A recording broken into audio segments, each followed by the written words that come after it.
Good morning student, स्वागत है आज की क्लास में आपका। और आज हम पढ़ेंगे बाबर के बारे में पढ़ेंगे। 8वीं क्लास का ये पहला पार्ट है, मुगल और उनका प्रतिरोध। ठीक है, इसमें हम बाबर के बारे में जानेंगे। बाबर ने मुगल सत्ता की नींव रखी थी। पहले तो हमें ये पता होना चाहिए कि मुगल थे कौन। मुगल तुर्क जाति थी, मंगोलिया से थे, वे बेसिकली मंगोलिया से थे और बर्बर थे। काफी बर्बर से ही बाबर नाम पड़ा है। उसका वास्तविक नाम था जहीरुद्दीन मोहम्मद, जिसको बाद में खूंखार था, वो बहुत ज्यादा दया नहीं थी, इसीलिए उसको बाबर कहा जाने लगा। मध्य एशिया से आए थे वो। तुर्क और मंगोल जाति का मिश्रण माने जाते हैं मुगल। चगताई भाषा बोलते हैं, कई लोग उनको ये भी कहते हैं कि वो चगताई तुर्की बोलते थे। ठीक है, मुगल वंश की नींव रखी थी बाबर ने। जहीरुद्दीन मोहम्मद उनका वास्तविक नाम था। 1526 में उन्होंने ये मुगल वंश की नींव रखी थी भारत में। 1526 से पहले बाबर भारत में 5 बार आया था। 1519 से 1526 के बीच में उसने भारत पे 5 बार आक्रमण किए और ये उसका 5वां आक्रमण था, जो भारत में पहला पानीपत का युद्ध कहलाया था। पानीपत का पहला युद्ध किस किस के बीच में हुआ था? बाबर और इब्राहिम लोदी के बीच में। दूसरा युद्ध किस किस के बीच में हुआ था?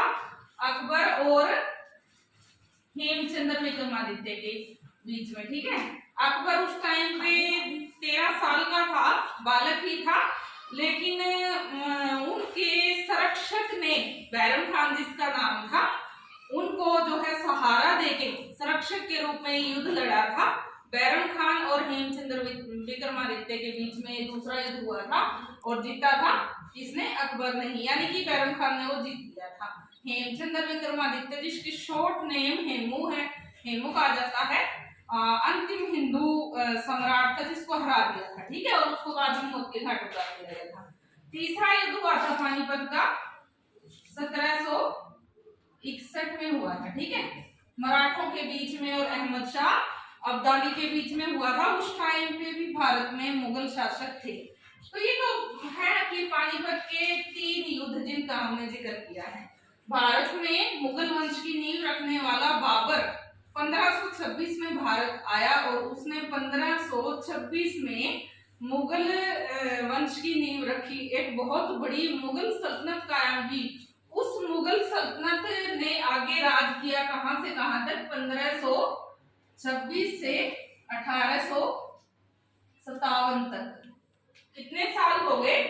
लगभग 350 या 350 साल हो गए, जब इतने लंबे समय तक उन्होंने भारत पे राज किया। हालांकि मुगलों के जो 5 या 6 बादशाह थे, वही जो है काफी महान कहलाए थे और उन्होंने ही बहुत अच्छे काम किए थे। यूं लगाओ कि उनका कला के क्षेत्र में, साहित्य के क्षेत्र में या वीरता के क्षेत्र में काफी महत्वपूर्ण नाम है। उनको जाना जाता है। पहला था खुद बाबर और दूसरा था हुमायूं। ठीक है, तीसरा था अकबर, चौथा था जहांगीर। ठीक है, जहांगीर का बेटा था शाहजहां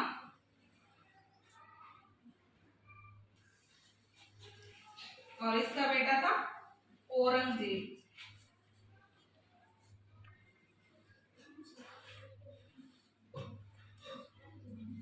दिख रहा है? सही से दिख रहा है? तो ठीक है, ये 6 मुगल बादशाह जो काफी महान थे भारत पे, जिन्होंने राज किया था। देखिए, बाबर ने तो मुगल वंश की नींव रखी थी 1526 में, 4 साल ही जिया और उसने 1526 से 30 तक, जब तक वो जिया, कुछ महत्वपूर्ण युद्ध जीते, जिसमें हम बात कर सकते हैं 1526 के पानीपत के युद्ध की। उसके बाद 1527 में जो है उसने खानवा का युद्ध लड़ा और उसको जीता। फिर जो है उसने चंदेरी का युद्ध लड़ा और चंदेरी के युद्ध में उसने मेदिनी राय को हराया। फिर 1528 में घाघरा के युद्ध में जो है जीत हासिल की और 1530 में बाबर मर गया। इसके लिए एक ट्रिक है, ट्रिक बताओ। कहते कि बाबर ने पानी पिया, पानी पिया मतलब पानीपत का युद्ध, ठीक है, पानी पिया मतलब पानीपत का युद्ध। खाना खाया मतलब खानवा का युद्ध। याद करने के लिए शॉर्ट ट्रिक है, ठीक है।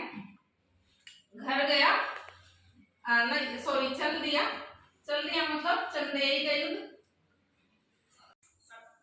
देखिए बाबर से संबंधित कुछ फैक्ट्स देख लेते हैं। जो बाबर ने युद्ध लड़े भारत में मुगल वंश की नींव रखने के बाद और फिर उसको जीता भी।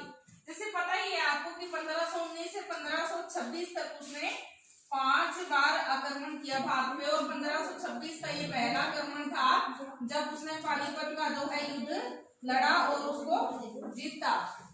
दूसरा युद्ध था उसका खानवा का युद्ध उसने जीता, ठीक है। और तीसरा युद्ध था उसका चंदेरी का और चौथा युद्ध था उसका घाघरा का और 1530 में फिर वो मर गया, ठीक है। इसके लिए ट्रिक है कि बाबर ने पानी पिया, खाना खाया, चल दिया, घर गया, मर गया। मतलब पानी पिया, पानीपत का पहला युद्ध, खाना खाया, खानवा का युद्ध, चल दिया, चंदेरी का युद्ध, घर गया, घाघरा